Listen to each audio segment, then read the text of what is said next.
Hello, dahil nga malapit ng birthday, nakatanggap ako ng package. Tara, kasi wala akong gunting. Gagamitin na lang tong pang kilay. Wala nang option. Ito si ate, busy. Yan. O, pa-blurred pa ng muka. Yan. Sa gilid. O, yan. Yan. Ano kayang laman? Surprise! Wait lang ha. Busy pa. Ito, ano kaya?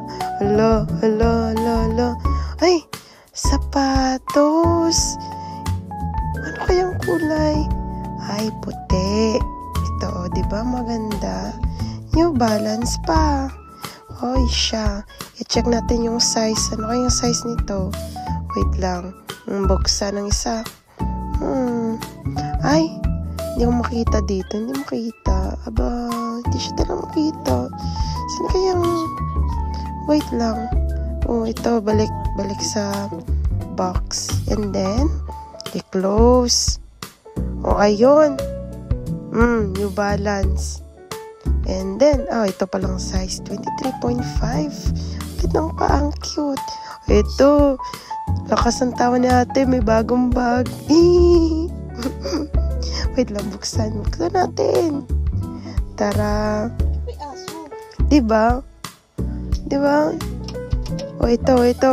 Ay, wow, maganda. Bago siya. Ito. New. Ay, Coleman. Katunog.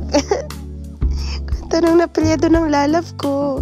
Ito, kasi nga daw, dry na yung buhok ko. Kaya bibigyan ng pang-plansya ng buhok. Buksan. O, diba, bongga? Ayan. Diba? Ang ganda. Abo, basa-basa pa si ate. Akala mo nakaintindi ng Japanese. Ito, buksan. Ito na. Aba, maganda. Social siya. Mukhang mamahalin na.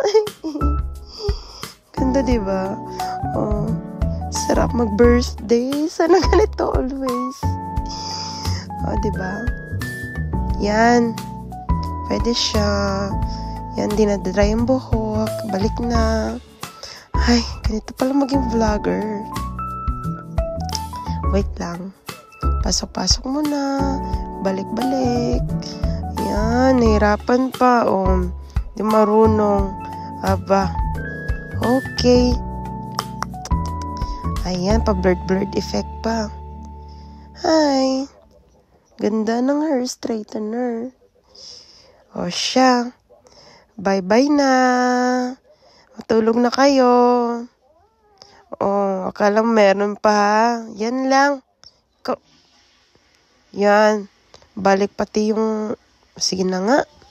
Good night na. Bye-bye. Mag-video ko. Kaya kung ate naka 7,000. Malay mo, diba? Mag-video set ko.